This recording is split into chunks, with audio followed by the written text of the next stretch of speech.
तो मंगलवार के दिन भी हनुमान चालीसा का पाठ कर सकते हैं, शनिवार के दिन भी कर सकते हैं, और एक दिन भी खाली होना नहीं चाहिए। जिनको अनिंद्रा का रोग है उनके लिए निंद्रा की कोई टैबलेट है तो हनुमान चालीसा ही है। निरंतर पाठ करते हो, निरंतर पाठ करते रहो, कहीं भी सो, ये पाठ करने से आपको सुंदर निंद्रा आएगी। कर सकते, पवित्र अवस्था में अपवित्र अवस्था में सोते सोते कर सकते, ऐसा कुछ भी नहीं होता। ईश्वर का स्मरण करने में, उसका नाम लेने, स्तोत्र का पाठ करने में क्या है? ये तो हमारी मान्यता है, पवित्रता अपवित्रता, बाकी क्या पवित्र क्या अपवित्र। महादेव की दुनिया सबसे जुदी है, सबसे अलग है। शमशान में रमण करने वाला देव क्या शंकर जी, अपावन प्रेतों को साथ में रखने वाला देव, क्या पावन क्या अपावन, खोपड़ी की रुंढमाला पहनने वाला देव, गंगा मस्तक पर धारण करने वाला देव। शंकर जी का चरित्र तो देखो, क्या पवित्र क्या अपवित्र मानते आप। ये तो मानसिक बीमारी माने जाती है। ऐसी बहुत सारी हमारे पास वनवासी भीलों की कथा है। भगवान शिव की उपासना कितने तरीके से करते थे। चमड़े का जल पात्र, और चमड़े के जल पात्र से भगवान शिव जी को अभिषेक करते थे। तो भी भीलों की रक्षा भगवान शंकर जी ने की, वनवासियों की रक्षा भगवान शंकर ने की। ऐसी बहुत सारे जो वन में विचरण करने वाले जो जाति हैं, उनके प्रसन्न हुए शिव, चमड़े में से पानी चढ़ाता था। और ऐसे भील हमने देखे, कथा सुनी हमने, पशुओं को मारकर उनका मांस भगवान को अर्पण करते थे, क्योंकि उसके पास कुछ गतागम नहीं। और कहीं लोग कहते हैं भगवान शंकर जी भोला है। शंकर स्वयं भोला नहीं, भला और भोला जो मनुष्य है ना, उनका नाथ, उनको भोलेनाथ कहते हैं। भला भी हो और भोला भी हो, उनका ईश्वर है शिव, ये महादेव। मैं बहुत छोटा था तब मेरे मामा के घर कलसार में रहता था, तो कभी कभी मुझे समंदर में बथेश्वर महादेव की पूजा का अवसर मिलता था। किसी को साथ लेकर जाता था, कभी अकेला अकेला जाता, पूरा जंगल पार करके समंदर में जाना। अकेला है शिवलिंग, जिनको बथेश्वर महादेव हम कहते हैं। बचपन में हमको अवसर मिला है। कोई कभी कभी मिल जाता है साथ में आने वाले, कभी कभी मिलते भी नहीं है तो अकेले जाते थे। तो हमने देखा है वहां, इसको पता नहीं क्या सही है क्या गलत है। समंदर में से मछली पकड़ने वाले लोग मछली पकड़कर जाते जाते 2 मछली भगवान बथेश्वर महादेव को भी अर्पण करते थे, हमने देखा है। मैंने कभी कभी कहा भाई ये भगवान को क्यों अर्पण करते हैं? तो कि जे आपने लावी में 10वां भाग भगवान ने पण अर्पण करवो पड़े ने। ये हमने देखा, अनुभव किया है, हमने देखा है। क्या पावन क्या पावन, ये पुष्पदंत का प्रसाद है। मंगल्यं शीलं, ये बथेश्वर जो देख रहे हैं आप टेलीविजन में, ये समंदर के अंदर है। वहां मैं बड़ा हुआ हूँ, वहां मेरा बचपन बीता है। वहां तथापि स्मर्तॄणां वरद परमं मंगलमसि। श्मशाने श्वाक्रीडा स्मरहर पिशाचा सहचरा। चिता भस्मालेप स्रगपि नृकरोटि परिकर।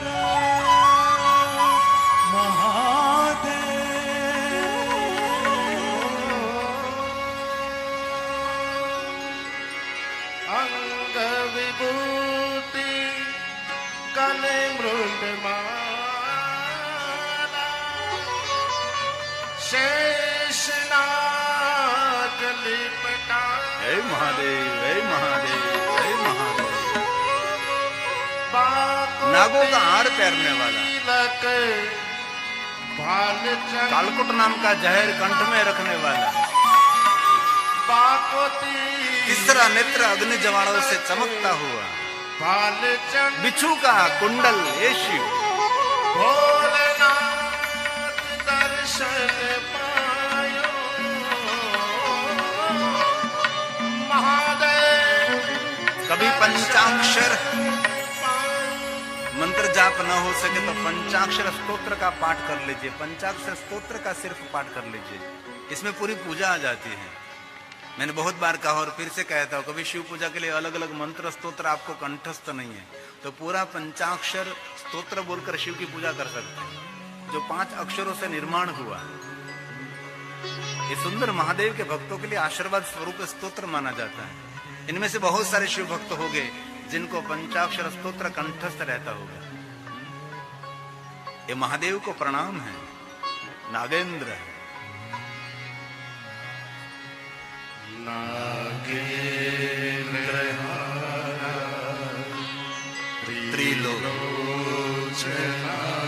ये महादेव के बारे में कहा ना, भस्म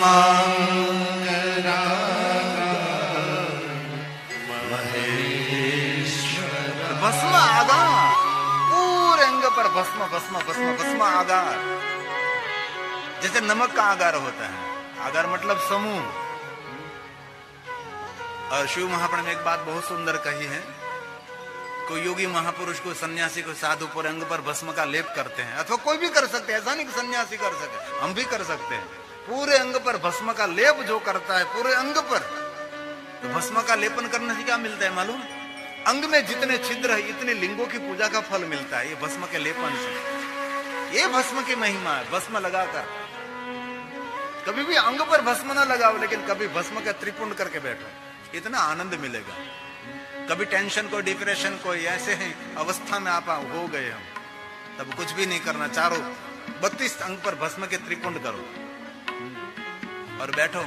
जपे पंचाक्षरम, जपे पंचाक्षरम, सर्व सिद्धि लवेंद्र।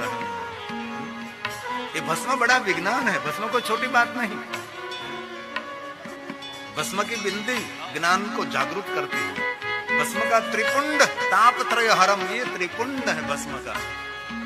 रात को सोते समय भी भस्म के त्रिपुंड करके ही सोना चाहिए,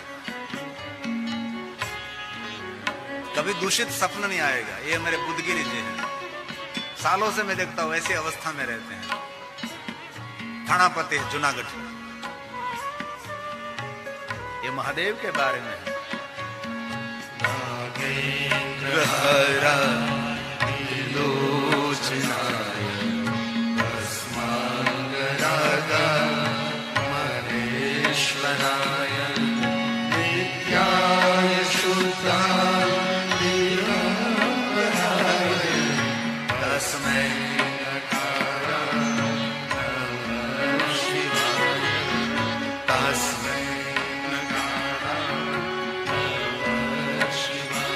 रहित जीवन, दंभ रहित जीवन, इसलिए शिव जी को दिगंबर कहते हैं ना।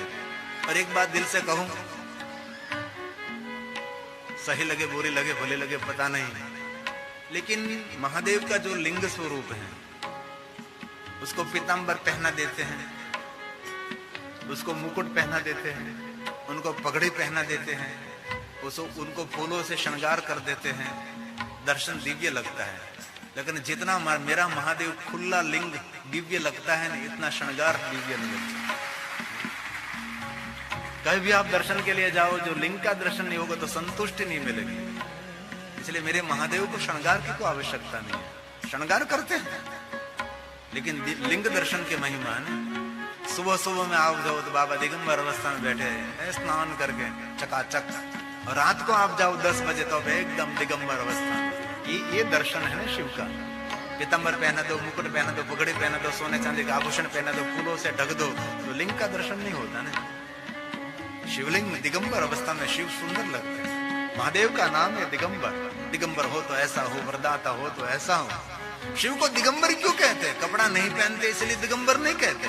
दिगंबर महादेव को इसीलिए कहा जाता है जो अंदर है वैसा ही बाहर है। निष्कपट जीवन, दंभ रहित जीवन, उसको दिगंबर कहते हैं ना। निष्कपट, कोई कपट नहीं। महादेव के जीवन में कहीं कपट देखा? कोई कपट नहीं, निष्कपट जीवन। शिवाली में पट नहीं, शिवाली में पट नहीं, जीवन में कोई कपट नहीं, दूसरों के कभी खटपट नहीं।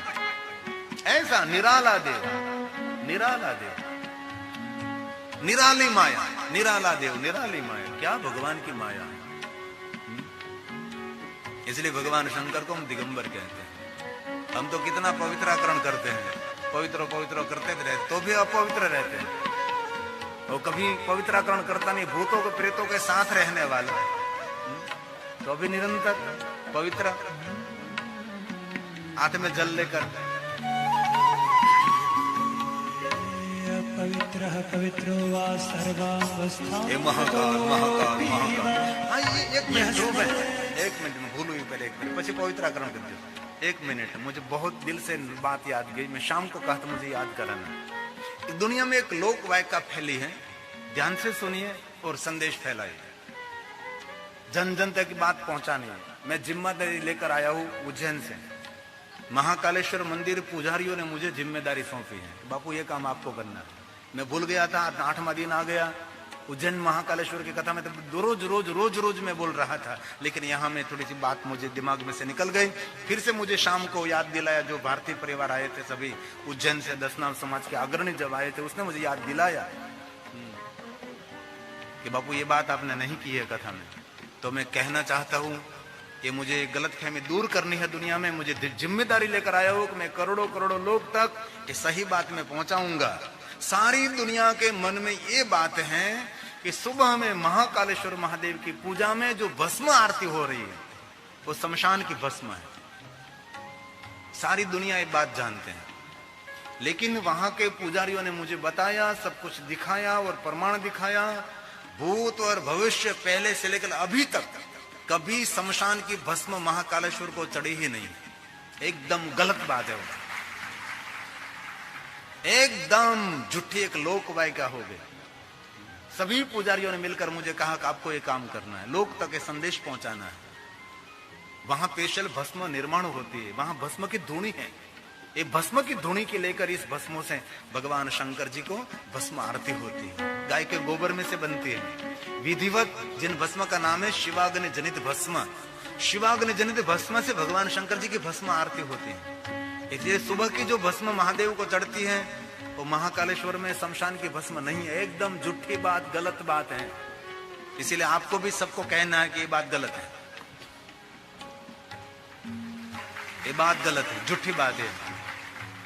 और कहीं एक बार मुझे पुजारी ने कहा भी, महेश पुजारी, बहुत सारे पुजारी मुझे जानते हैं, प्रधान पुजारी रमण पुजारी से लेकर बस सब पुजारी मुझे जानते हैं। उसने कहा कि एक बार कोई प्रधान की, कोई मंत्री की शमशान की भस्म लेकर यहाँ चढ़ाने के लिए आए थे, लेकिन पूरा आंदोलन हुआ, लेकिन ये मंत्री की शमशान की भस्म भी चढ़ाने नहीं दी, कभी नहीं। महाकाल को कभी शमशान की भस्म नहीं चढ़ी, कभी नहीं। और हम सबको यही था ना, मुझे भी यही था ना, शमशान की भस्म चढ़ते हैं। लोग तो क्या बात करते हैं, खबर रोज एक व्यक्ति मरता है, ताजी ताजी गर्म भस्म महादेव को चढ़ाते हैं। सुना है कि नहीं, हम सबने सुना है कि नहीं, सबने सुना है ये बात, सबने सुनी है, लेकिन ये सब कुछ भी नहीं, कुछ भी नहीं ऐसा। ये सभी जो भस्म महादेव को भस्म आरती हो तो उसका नाम है शिवाग्नि जनित भस्म। मंदिर में भस्म निर्माण करते हैं और ये भस्म निर्माण करके सुबह में भस्म आरती भगवान शंकर जी की होती है। ये पवित्राकरण, ये पवित्राकरण। ओम पवित्रः पवित्रो वा सर्वावस्थां गतोऽपि वा महाकाल महाकाल महाकाल जय काल महाकाल महाकाल सभाभ्यन्तरः शुचिः। ओम पवित्रेस्तु वैष्णव्यो सवितुर्भ्यः प्रसव्य उत्पन्नामच्छिद्रेण पवित्रेण सूर्यस्य रश्मिभिः तस्य ते। ओम श्री नारायण नमः, ओम श्री नारायण, ओम श्री ओम हरि ओम। ये पंचाक्षर स्तोत्र की महिमा है। महादेव के भक्तों को पंचाक्षर स्तोत्र कंठस्थ रहता है। दूसरा मंदाकिनी सलील चंदन चर्चिता, बाबा को चंदन अर्पण, रक्तवर्ण चंदन, श्वेत चंदन। नंदीश्वर प्रथम नाथ, भगवान महादेव के लौंडे नंदीश्वर प्रथम। मंदार पुष्प बहु पुष्प सुपूजिताय, तस्मै मकाराय नमः शिवाय, तस्मै मकाराय नमः शिवाय। आज सुबह सुबह में 9 बजे एक बहन मुझे मिलने के लिए आई थी। कथा मंडप में है नहीं है मुझे पता नहीं, मैं नाम तो नहीं जानता, लेकिन मुझे बहुत सुबह में मिलने के लिए आए थे, तो थोड़ी देर के मैं बैठा शांति से मिला और सब एक साथ में मेरे पर आए, तो मैं भागा। मिल नहीं सका सबको मैं, क्योंकि ऐसे तो नहीं हो सकता। एक जितुपुरी भी आ गए थे, मुझे क्या बापू आप कमरे में जाओ, ये लोग आपके ऊपर आ जाएंगे, इसलिए मैं सुबह में चला गया। बहुत मिलने, इसमें एक बहन मुझे मिली और कहती थी, बापू ये मेरा बेटा है, ये धतूरे के पुष्प का कमाल है, समझे बापू, ये मेरा बेटा है, ये धतूरे के पुष्प का कमाल है। मैं समझन में क्या धतूरे के पुष्प का कमाल है? बापू आपने बहुत सालों पहले कहा था कथा में, धतूरे के पुष्प चढ़ाने से पुत्र होता है, तो ये मेरे धतूरे के पुष्प का कमाल है। ये कथा मंडप में नहीं है तो खड़ी हो जाए जहां हो वहां। ये धतूरे के पुष्प वाली बहन जो कहीं है, तो सुबह में मुझे मिली थी, स्पेशल मिलने के लिए आई थी। बापू ये पहले तो मैं भी नहीं समझा, धतूरे के पुष्प का कमाल क्या हो सकता है। और एक बात मैं दिल से कहना चाहता हूं, शिव जी को धतूरे का पुष्प अर्पण करो न करो न करो, लेकिन अटूट श्रद्धा ये आपकी कामना की पूर्ति कर देता है। अटूट श्रद्धा, अटूट श्रद्धा, टूटी हुई नहीं, अटूट। ये महादेव है, ये शिव है। धतूरे के पुष्प चढ़ाते, ये मैं देखता हूं ना, ये धतूरा का फल, तो मुझे कोरोना ही याद आता है।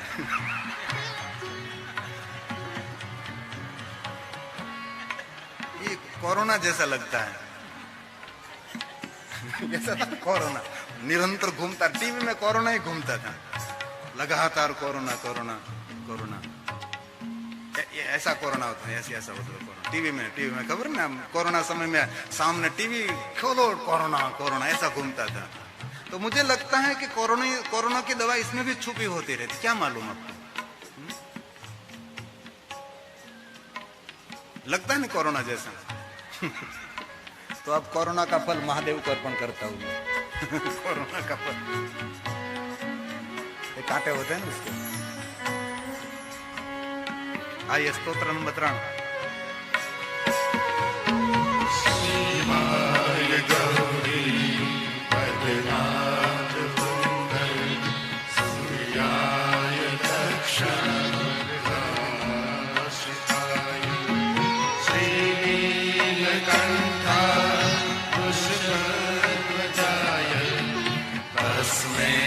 शिकारा नमः शिवाय, तस्मै शिकारा नमः शिवाय। ये कंठस्थ करें, पंचाक्षर स्तोत्र शिव भक्तों माटे बहुत महत्व का स्तोत्र माना जाता है।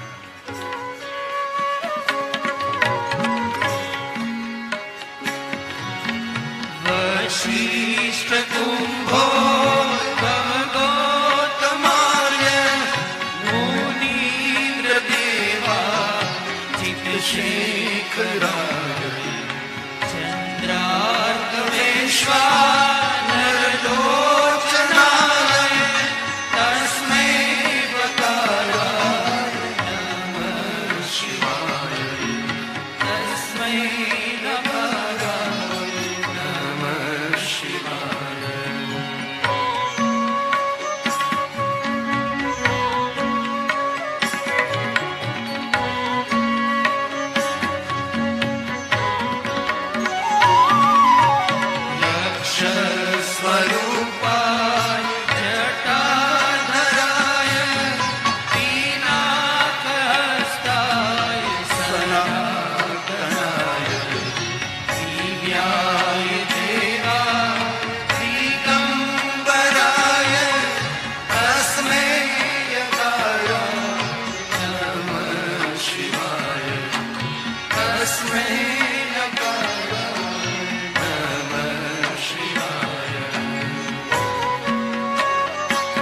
पंचाक्षर स्तोत्र है। पंचाक्षरमिदं पुण्यं महादेव के यः शासन पठेत् शिवलोकं शिवसन्निधौ प्राप्नोति। शिवलोकमवाप्नोति। शिवेन सह मोदते, जो कोई बोले बोले तो निहाल महादेव। शिवेन सह मोदते, शिवेन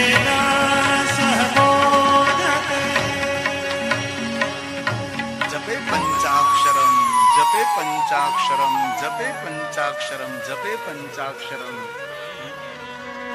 बहुत हृदय से मैं कहता हूं, सभी मंत्रों का मंत्र पंचाक्षर मंत्र है। सभी वेद मंत्र और पुराण के मंत्र सभी इसमें से पंचाक्षर मंत्र में से प्रकट हुआ है।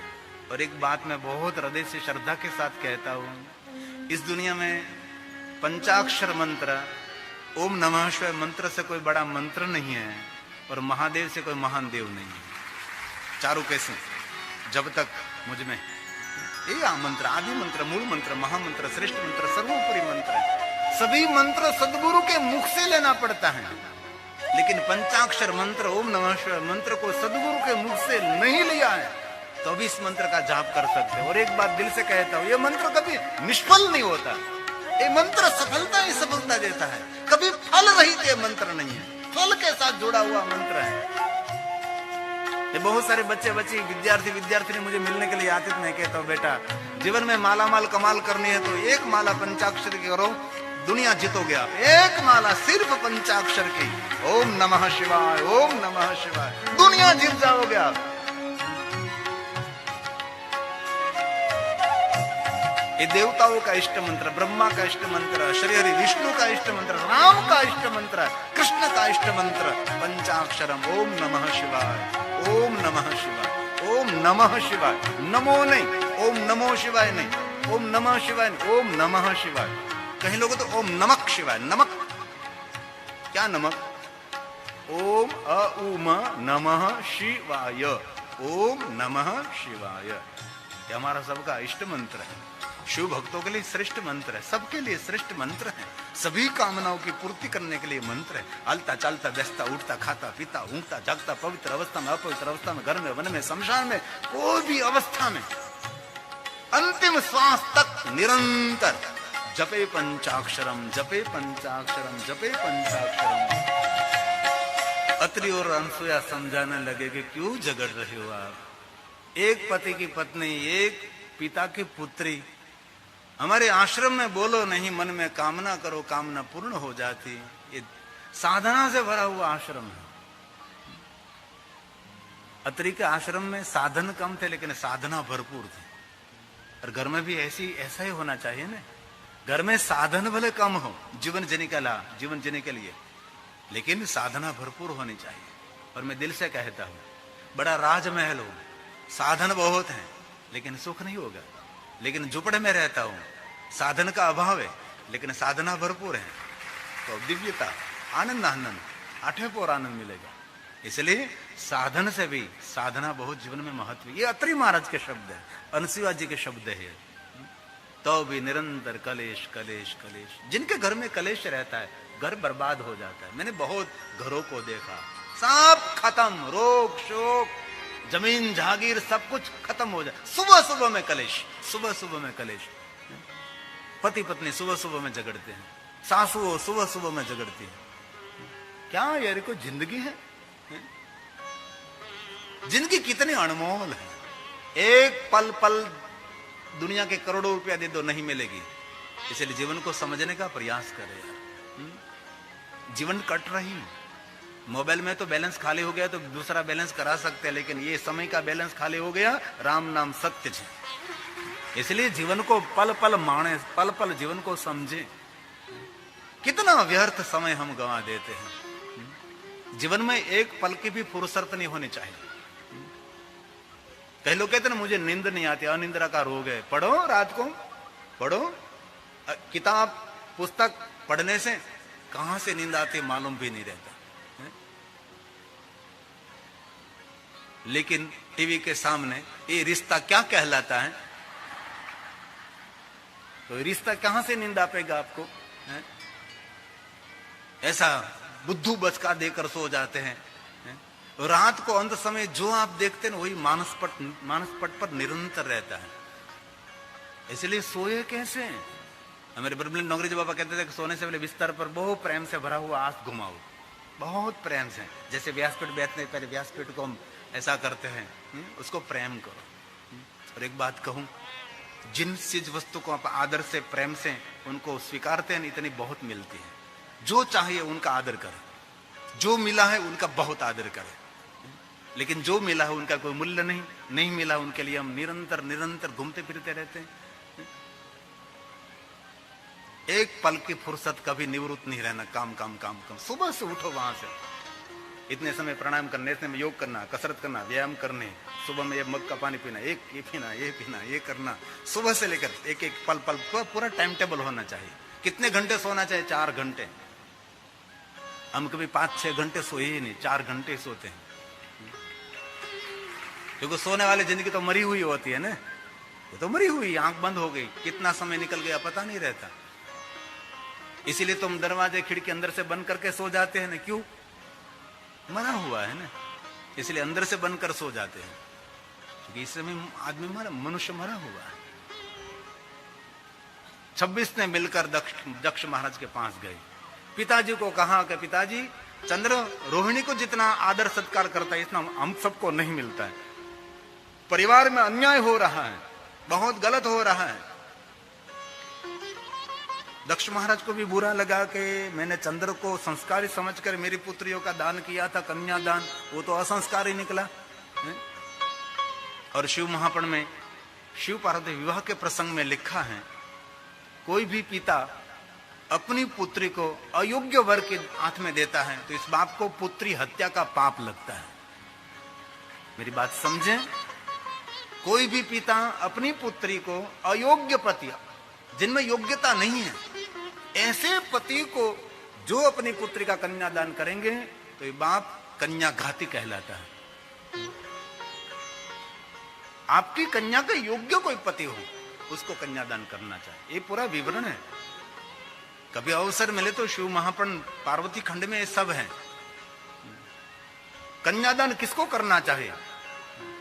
सिर्फ भार उतारने के लिए नहीं, जवाबदारी पूर्ण करने के लिए नहीं। बहुत सारा विवरण है, अपाहिज, पंगु, गुंगा, निर्धन, विद्या विहीन, ज्ञान विहीन, ऐसे युवक को कभी अपने कन्यादान नहीं करना चाहिए। ये सभी बातें लिखी हैं, सिर्फ नहीं कन्यादान करो। पूजे कई देवता मैंने, तब तुमको पाया था। पूजे कई देवता मैंने। जिन दंपति को पुत्री मिली है वो भाग्यवान दंपति कहलाता है। उनमें जो सभा में बैठे हैं, जिनको भगवान ने 1, 2, 3, 4, 5 पुत्री दी, इस परिवार को गिरी बापू को प्रणाम करते हैं। पूजे कई देवता मैंने, तब तुमको पाया था। क्यों कहते हो बेटी को धन है पराया? कभी नहीं, कभी नहीं। क्यों कहते हो बेटी धन है पराया? समय आ गया, लो सभी अपनी सोच सुधार। आज के युग की बेटियां क्या क्या कमाल करते हैं। होती श्रवण कुमार। शाबाश, ये बात बड़ी। आज के युग की बेटियां होती श्रवण कुमार। मैंने भी देखा है दुनिया में, क्योंकि पूरे भारत में, पूरे दुनिया में घूमता फिरता रहता हूँ। बहुत सारे वृद्ध माता पिता अपने पुत्रों के साथ नहीं, अपनी बेटी के साथ रहना पसंद करते हैं। अभी ये भी ध्यान रखना हर बेटियों को, बेटा का ही कर्तव्य माँ बाप की सेवा करना, ऐसा नहीं कहा, बेटियों का भी कर्तव्य है। दोनों का कर्तव्य है माता पिता का आदर करना, माता पिता की सेवा करना। और मैंने बहुत बार कथा में कहा, बेटों से पहले बेटी माँ बाप का ख्याल रखती है। कभी अनुभव कर लेना, प्रयोग कर लेना, सही है झूठा मुझे मालूम नहीं, गलत झूठा झूठा कभी कभी। आपका बेटा कहीं शहर में रहता होगा, कोई काम करता, बिजनेस नौकरी करता होगा, आपकी बेटी ससुराल में है। दोनों को एक साथ में फोन करना कि बेटा तेरी माँ बहुत बीमार है, जल्दी हॉस्पिटल उसको ले जाना पड़ेगा, जल्दी आओ बेटा। एक फोन बेटा को, एक फोन बेटी को। तो मैं विश्वास के साथ कहता हूं, बेटा पहुंचे इससे पहले बेटी पहुंच जाएगी। और बेटा तो पूछेगा नहीं उसकी पत्नी को, और जीवन में मिसिस ने पूछे मिस था तेने किस मिस खावा न मिले। उसने पत्नी को पूछते है कि पापा का फोन आया था, माँ बीमार है, कैसा करेंगे? तो कि दूसरा फोन आने दो तब जाएंगे। इसलिए आपके घर में जो भगवान ने दी हुई बेटी है उसका आदर करो, उसका सम्मान करो। आज सुबह सुबह मुझे एक बेटी मिली थी, तो मुझे शिकायत कर रही थी कि बापूजी मेरा पिताजी बहुत शराब पीते हैं, उसके लिए मैं क्या करूं? बेटी शिकायत कर रही थी, बेटी शिकायत कर रही थी। क्या बात? आंख में आंसू था, छोटी सी थी, बहुत छोटी थी, और आंख में आंसू के साथ कहती थी कि मेरा पापा शराब बहुत पीते हैं, घर में सुख शांति नहीं है। बाबू ऐसा कुछ मुझे बताओ, मेरे पापा शराब छोड़ दे। ये बेटी अंदर से इतनी दुखी थी। ऐसे तो बहुत घर हमने देखे हैं, बहुत घर देखे हैं। ऐसे गांवों में हमने कथा भी की है, गांव में 40% विधवा बहनों की संख्या रहती है, जो कि शराब पीते पीते युवा अवस्था में मर जाते हैं। ऐसे बहुत घर, बहुत परिवार हमने देखा है। इसलिए अपनी बेटी के लिए तो कम से कम शराब छोड़ दीजिए। बेटा की छत्र छाया पिता तो है, लेकिन सही अर्थ में बेटी की छत्र छाया बाप होता है, तो पिता होता है। परिवार की जिम्मेदारी है। कोई बेटा मुझे शिकायत करने नहीं आया कि मेरा पापा शराब पीता है, लेकिन बेटी आई, ऐसा मंत्र कुछ दीजिए। मैंने कहा बेटा मंत्र तो नहीं दे सकता, लेकिन तेरे पापा को लेकर मेरे पास लाना, उसकी बाप की ताकत नहीं, वो शराब पी रहे, एक बार मेरे पास उसको लाओ। बापू मैं लाऊंगी उनको। एक बार एक गांव में मैं कथा गाने के लिए गया था, तो गांव का सरपंच था, बहुत पीता था। उसके घर में गया तो किसी ने मुझे कह दिया कि बापू इंसान तो बहुत अच्छा है, लेकिन पीता है, बहुत खराब खूब करता है। तो उसकी बेटी थी, कॉलेज करती थी, तो मैंने उसको पकड़ा। मैं तो गांव का सरपंच है, तो चल एक हाथ तेरी बेटी के मस्तक पर रख और एक हाथ मेरे हाथ में दे, संकल्प कर आज से मैं शराब नहीं पीऊंगा। खबर नहीं क्या योग था, ऐसे उसने संकल्प कर दिया।